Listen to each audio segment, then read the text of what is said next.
What I just said was, I want to share with you a life lesson that really had a huge impact and what led to this award this evening.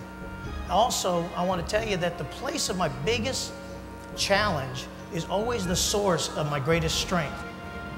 Both my parents are deaf mutes, and I'm the oldest of 4 siblings. And my father was born in Aguadilla, Puerto Rico, and he always hated the fact that because he was deaf, people thought he was dumb. In the deaf world, they have these events where you got about 300 deaf mutes. And this was a bowling tournament, and that's how my mom and dad met. And then a year later, they had me, Jose Feliciano Jr. And I asked my mother, you know, after a while, I said, how did you know when I was crying at night? I mean, just imagine you got two deaf people, and you had a baby that speaks. And she said, well, when you were a baby, I would always, when you would sleep at night, I would put the baby right here, and when babies cry, they kick. And that's how she knew how to take care of me at that time. So communication was always a way of life, because when I became 5 and 6 years old, I had to start interpreting for my parents. A year later, we sold everything we've got. We loaded up on Port Authority at 42nd Street, got on Trailways bus, sold everything, had 3 boxes to our name.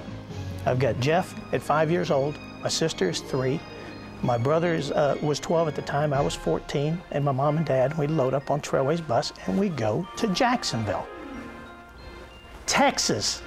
Talking to strangers was a way of life for me.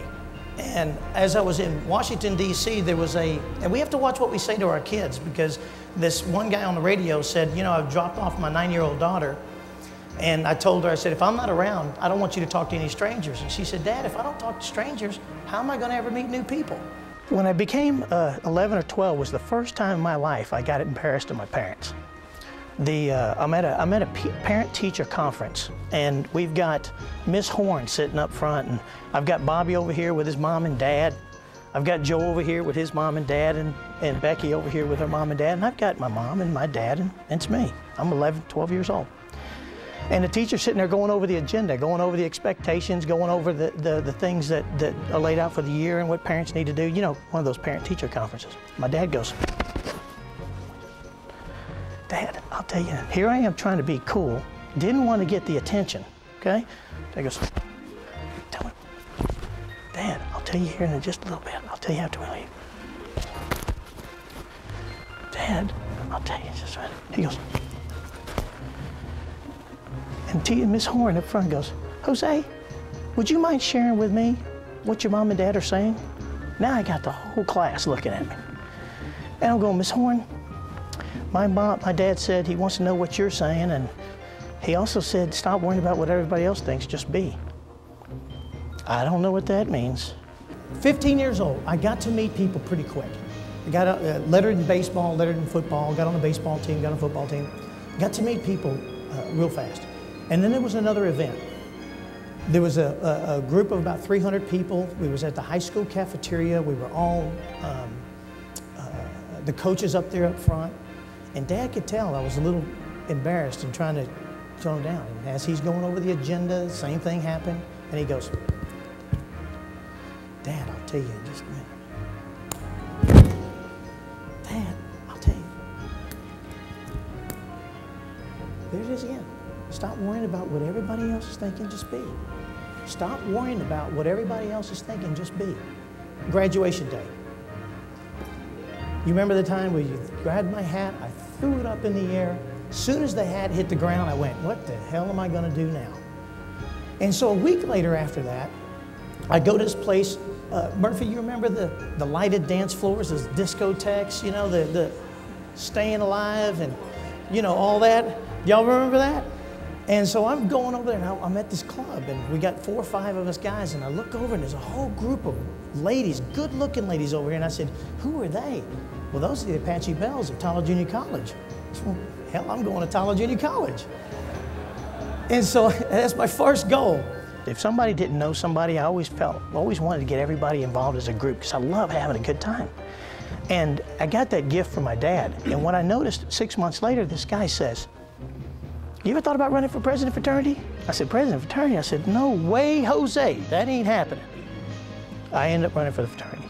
It's the biggest turning point of my life. I remember it today. So here I was on the fraternity. I even came up with these business cards, you know those rush parties where we all used to go to, those of you that's in the fraternity? I even had the dates of all the parties. And I actually got exposed to my first supply and demand. I would have a party and I'd have all the Apache Bells there. You got the guys, you can recruit them right and left. You know, supply and demand. Just picture this. You got Jose Feliciano over here, dead broke. $600 Chevy Impala. Working 30 hours a week at Montgomery Ward's. Taking care of a guardian of little brother and little sister. Parents of deaf mutes, had to interpret for them. What you got over here is you got Troy Phillips. I don't know if you ever heard of Highland Park in Dallas, you know, one of the wealthiest places. 4-car garage, gardener, butler, didn't have to work. Had 3, you know, everything you could possibly dream. You remember those 280ZXs in '79 and '81? He had one of those, just what you wanted to have. So here we are, he's all those things. And I said, there's no way I can win. And then when they announced, the next president of the fraternity is Sigma Phi Epsilon 1982 is Jose Feliciano.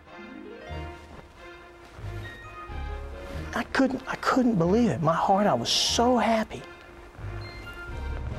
And at that moment, it's what my dad said.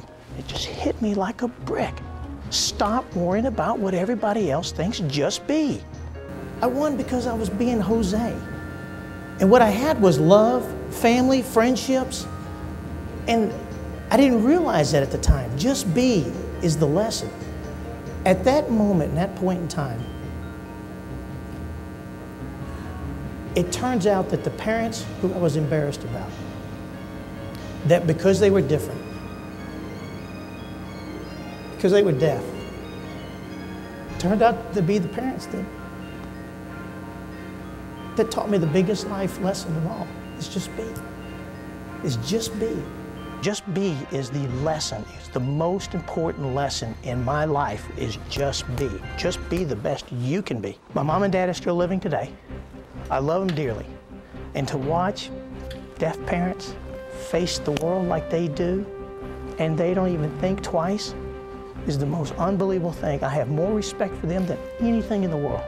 But if you'd asked me, Jose Feliciano, from New York, moving to Tyler, Texas, been where we're at today, looking at the future logically, I'd have told you, no way, Jose, it can't happen. Just be, that evolved to be, do, have, allowed me to dream and put those doubts behind me. How many times do you not take a risk or go down a certain path because we're worried about what someone else is thinking? How many of you are actually doing what you really want to do or being who you really want to be, but you're not doing it because you're worried about what someone else is thinking? Being is the first thing. What do you want your company to be like? Do the things you need to do. You'll have the things you want to have. Stop worrying about what other people think. Just be. And my challenge to you is I want you to take that with you. And so what I say, everybody do this, just be. I got to explain everything to Michael Gerber. He got it. He knew what I'm talking about, because a lot of coaching, training, consulting firms are Monday morning quarterbacks telling you how it should be done, but they never did it.